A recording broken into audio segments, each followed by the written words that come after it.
안녕하십니까. 행복한 삶으로 초대합니다.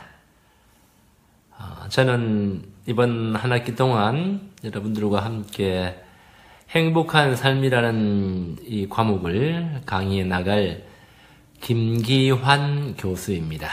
반갑습니다.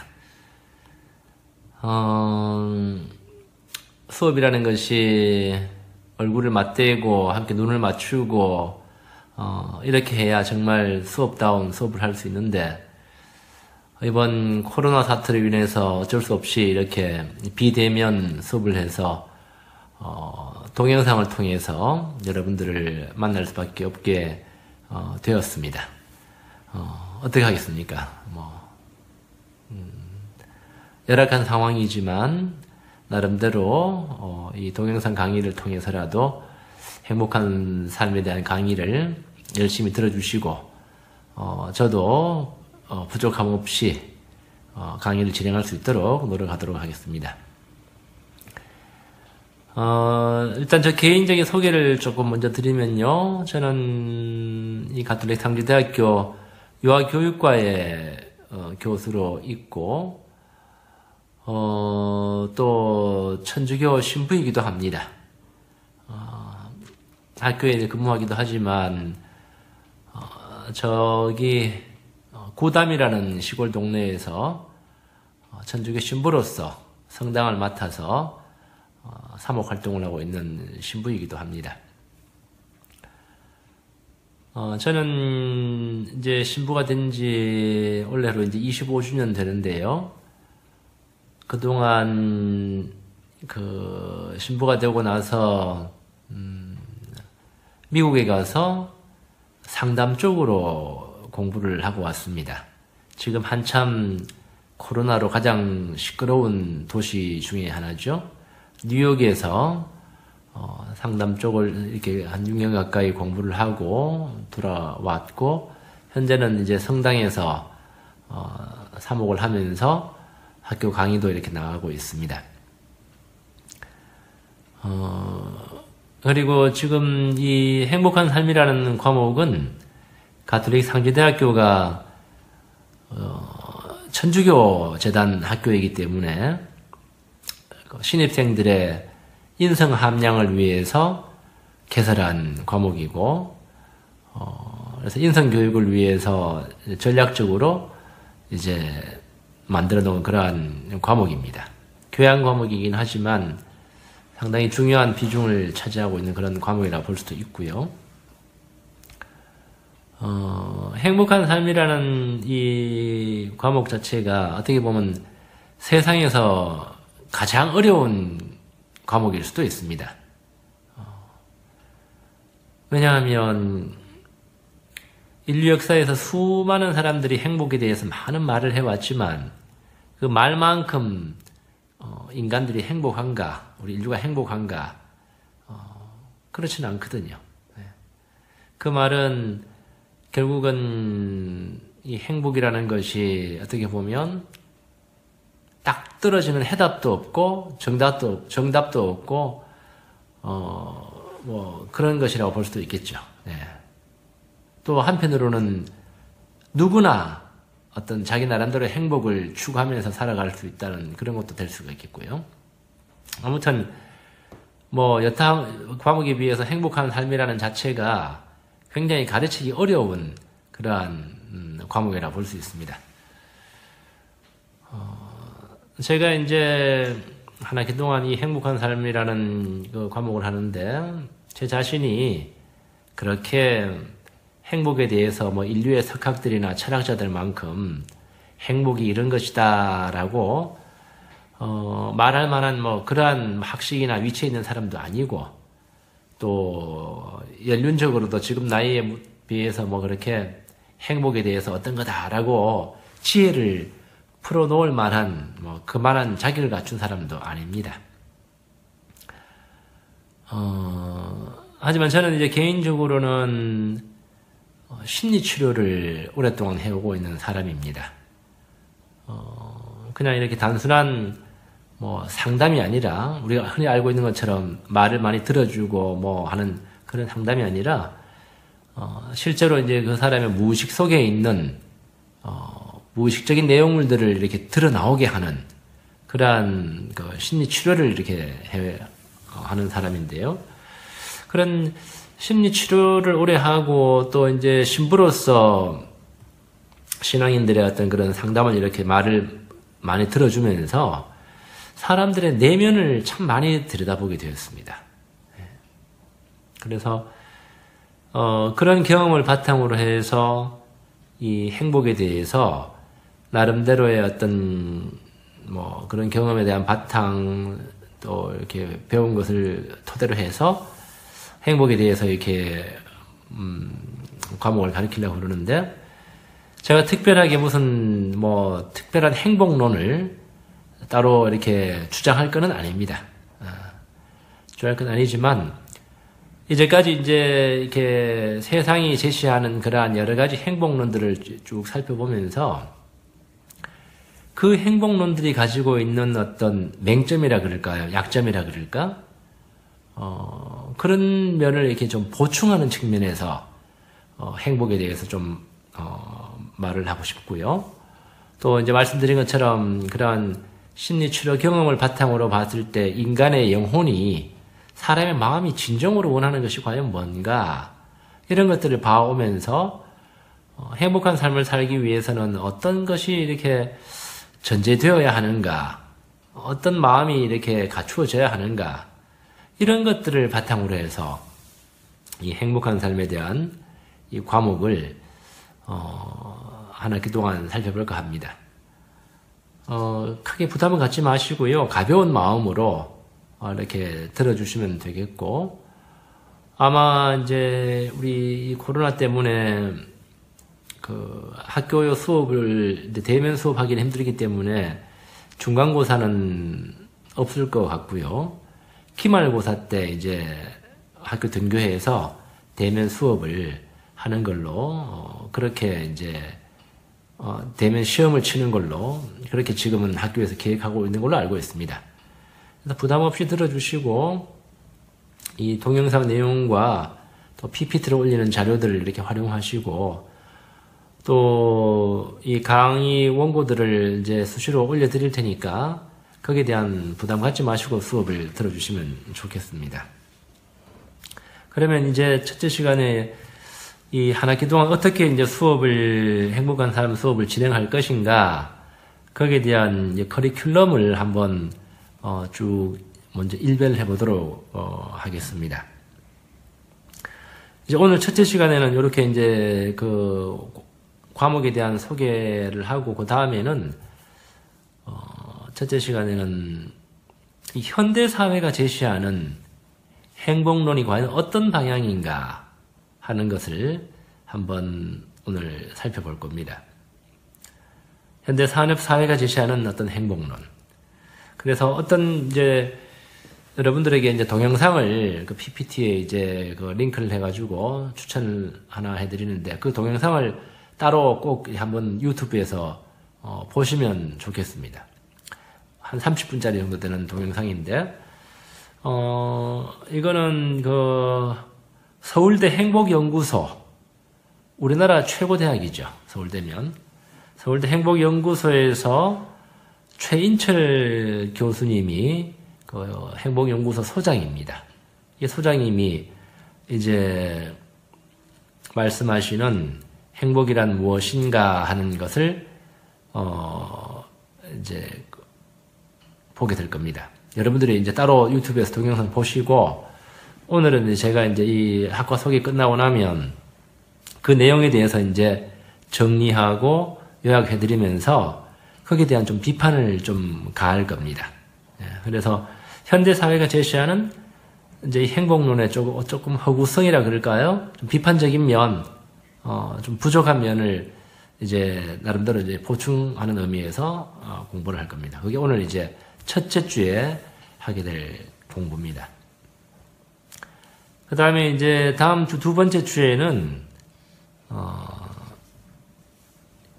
인류의 사상가들, 이제까지 유명한 철학자들이라든지 사상가들이라든지 예술가들이라든지 이런 인류의 유명한 사상가들이 말하는 행복론, 행복이란 이런 것이다 라고 말하는 것에 대해서 한번 쭉 간단하게 살펴보고 그에 대한 또 이제 그 비판적인 생각을 한번 또 해보도록 할 겁니다. 두 번째 할 거고요. 그 다음에 이제 그 제가 하는 이 행복한 삶에 대한 방향은 우리 인간의 마음, 정신적인 바탕, 이것이 이렇게 제대로 잘 건강하게 가꾸어져야만이 행복한 삶을 그 위에서 싹을 틔울 수 있다라는 관점을 갖고 이제 수업을 계속해 나갈 겁니다. 그래서 인간의 내면적인 부분, 마음의 부분, 이런 부분들에 대한 작업을 계속해 나갈 거예요. 그래서 이제 셋째 시간에는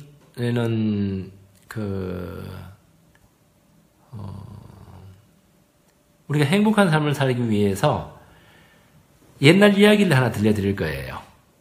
옛날 이야기를 하나 들려드리고 그 옛날 이야기의 어떤 심리적이고 상징적인 의미를 우리 마음과 접목을 시켜가지고 해석해 나가보는 그런 시간을 통해서 우리가 추구하는 삶의 목적이 행복한 삶을 추구하는 것보다도 어떤 의미 있는 삶을 추구하는 방향을 좀 틀어야 되겠다 하는 것을 이제 공부해보는 시간을 가질 겁니다. 옛날 이야기들이 사실은 아이들을 위한 동화가 아니고요. 사실은 어른들을 위한 동화입니다. 옛날 이야기는 재미로 적은 것이 아니고, 옛날 사람들의 어떤 그런, 옛 사람들의 심리학이라고 보면 됩니다. 그때 이제 공부를 하면서 제가 가르쳐 드릴게요. 그 다음에 이제 네 번째 주부터 이제 4번 4주를 달아서 4, 5, 6, 7 이 동안에는 행복한 삶을 살기 위해서는 이제 정신이 건강해야 된다. 건강한 정신을 갖추고 있어야 된다. 이런 이제 관점에서 정신 건강의 조건 4가지를 이제 살펴보기로 볼 겁니다. 정신 건강의 조건 첫 번째로는 창조성에 대해서 내가 과연 창조적인 인생을 살고 있는가, 크리에이티비티라고 그러죠. 크리에이티브한 삶을 살고 있는가, 이런 그 창조성의 관점에서 이 정신 건강의 문제를 한번 다루어 볼 거고요. 그 다음에 그 두 번째로서는 정신 건강의 이제 두 번째 조건, 두 번째 정신적인 조건으로서 심리적인 내구성, 듀어러빌리티라고 해가지고 내구성이라는 것은 튼튼하다는 뜻이죠. 가구가 이렇게 내구성이 좋다 그러면 든든하고 단단하다고 이야기하는 것처럼 심리적인 그런 내구성을 갖추고 있나, 든든함을 갖추고 있나, 이런 관점에서 이 사람이 정신이 건강한가, 건강하지 않은가 하는 부분을 살펴볼 겁니다. 그 다음에 이제 6째 주간에는 정신건강의 조건 3, 세 번째 정신건강의 조건으로서 종교성에 대해서 살펴보도록 할 겁니다. 미리 이제 말씀드리면 이 종교성, religiosity라 그러는데 여기서 이 종교성은 어떤 특정 종교를 가졌느냐 안 가졌느냐 그거를 말하는 것이 아닙니다. 이 사람이 무슨 뭐 천주교면 천주교나 불교나 뭐 개신교나 아니면 뭐 이번에 많이 문제가 됐던 사이비 종교 신천지처럼 그런 어떤 무슨 종교를 믿고 안 믿고 하는 사실 그 문제가 아닙니다. 그것이 아니고 이제 그때 상세한 내용은 그때 공부를 하겠지만 하여튼 이 사람이 종교적인 심성을 갖추었느냐 안 갖췄느냐 거기에 따라서 이 사람이 정신이 건강한가 건강하지 않은가를 이제 살펴보는 시간을 가질 겁니다. 그 다음에 7번째 주에는 정신건강의 조건 4번째 조건으로서 감정 기능의 발달에 대해서 볼 거예요. 감정 기능의 발달. 이 사람이 얼마나 감정이라는 것이 그냥 우리가 생각하는 것처럼 불쑥불쑥 올라오는 주체 못하는 그런 감정을 말하는 것이 아니라 여기서 말하는 감정 기능이라는 것은 어떤 육체적인 기능처럼 잘 발달된 기능을 말합니다. 감정 기능이 잘 발달되어 있는가, 이제 거기에 따라서 이 정신이 건강한가 건강하지 않은가 하는 것을 살펴보도록 할 겁니다. 그다음 원래는 이제 8주째가 되면 우리가 학교 등교 수업 때는 중간고사를 치는데 중간고사가 없으니까 건너뛰고 8주째에는 8주째 이후부터는 점점 이제 나 자신의 좀 더 깊은 내면을 아는 것의 중요성, 나를 알기의 중요성에 대해서 이제 더 공부를 해 나갈 거예요. 그래서 8주째에는 나를 알기의 중요성 해가지고 나르키소스라는 그 신화가 있습니다. 나르시시즘이라고 하는데 이 나르키소스 신화를 통해 가지고 인간이 가지고 있는 어떤 자존감과 열등감, 거기에 대한 어떤 심리적인 부분들을 한번 살펴볼 거예요.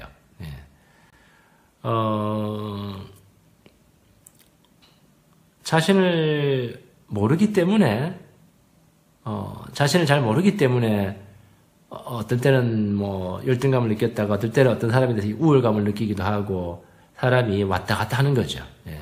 자신이 누구인지 잘 아는 사람은 그런 감정에 잘 휩쓸리지 않습니다. 아무튼 나르키소스 신화를 통해서 나를 알기의 중요성을 볼 거고요. 그 다음에 9주째, 9주째, 10주째, 2주 연속이 될 수도 있겠지만, 이거는 그때 시간을 봐가면서 하는데, 이때는 이제 MBTI라고 하는 심리 유형 검사를, 한번 해볼 겁니다. 해보신 분들도 계시고, 요즘은 많이 유행하고 있기 때문에 사람들이 많이 알고 있는데, 내 성격 유형이 과연 어떤 성격 유형인가? 흔히 우리가 많이 알고 있는 외향성, 내향성, 이런 심리 검사인데, 정식 심리 검사는 아니지만,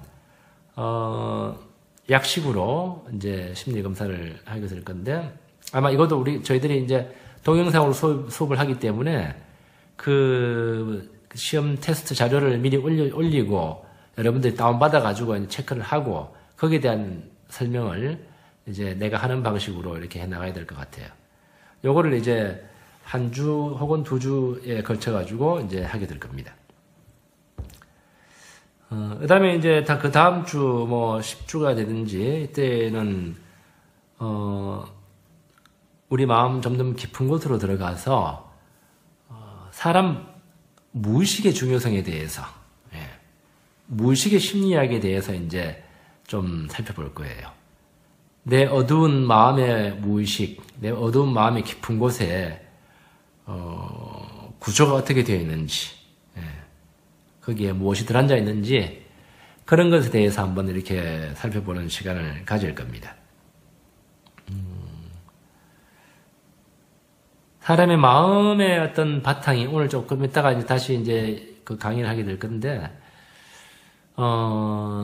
행복한 삶을 살기 위해서는 정말 내가 모르는 내 마음의 세계, 내면의 세계, 그곳을 잘 가꾸고 단정하게 정리를 해놔야 됩니다. 그렇지 않으면 끊임없이 나 자신도 모르게 그 무의식 속에 있는 컴플렉스들, 그 힘들의 지배를 받아가지고 인생을 살아갈 수밖에 없습니다. 거기에 대해서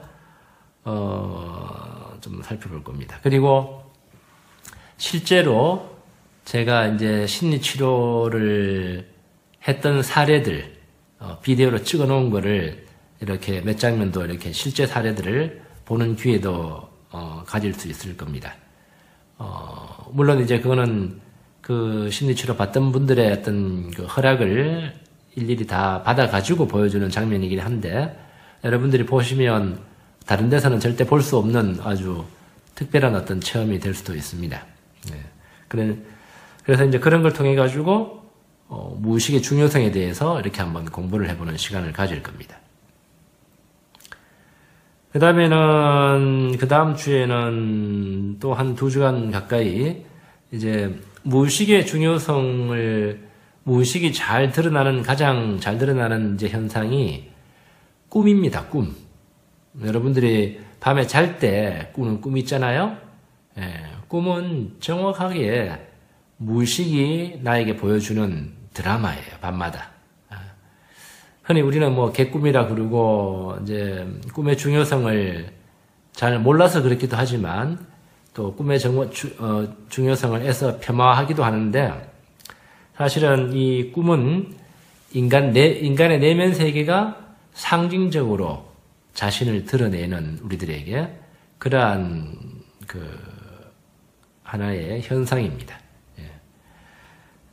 그래서 꿈 해석의 이론과 실제에 대해서 이 꿈 해석은 사실은 오랜 시간의 공부와 수련이 필요한 그런 과정입니다. 꿈 분석이라 그러는데 보통 7, 8년, 10년 이렇게 걸릴 정도로 굉장히 어려운 분야입니다. 그래서 뭐 한두 주 만에 그걸 다 이렇게 설명한다는 건 불가능하겠지만 우리가 기본적으로 일상생활에서 우리가 어떤 궁금해하는 그런 어떤 꿈에 대해서 좀 살펴봄으로써 우리 정신 건강을 잘 관리할 수 있는 그런 것들 살펴보려고 그래요.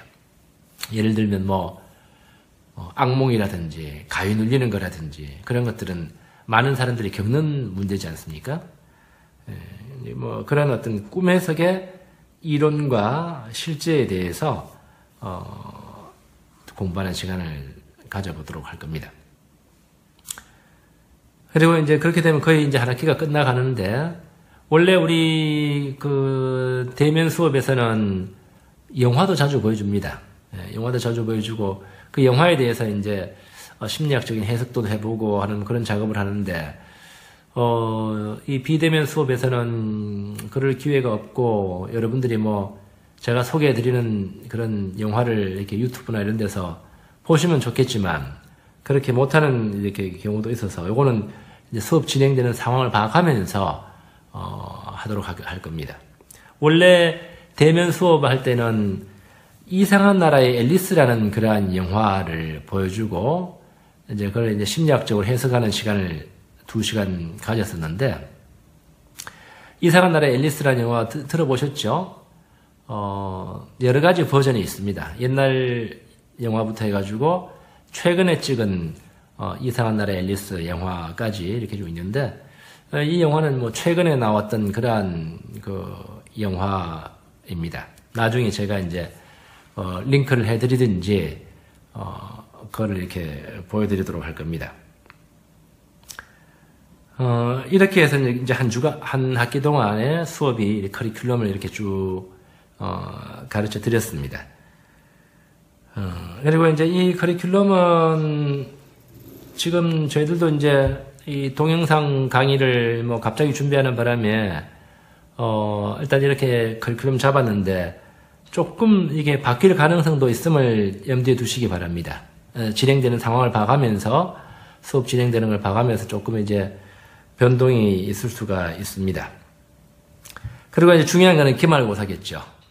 기말고사는 아마 이제 말씀드린 것처럼 마지막에 이제 그 학교에 등교해가지고 칠 수밖에 없는데 이 기말고사는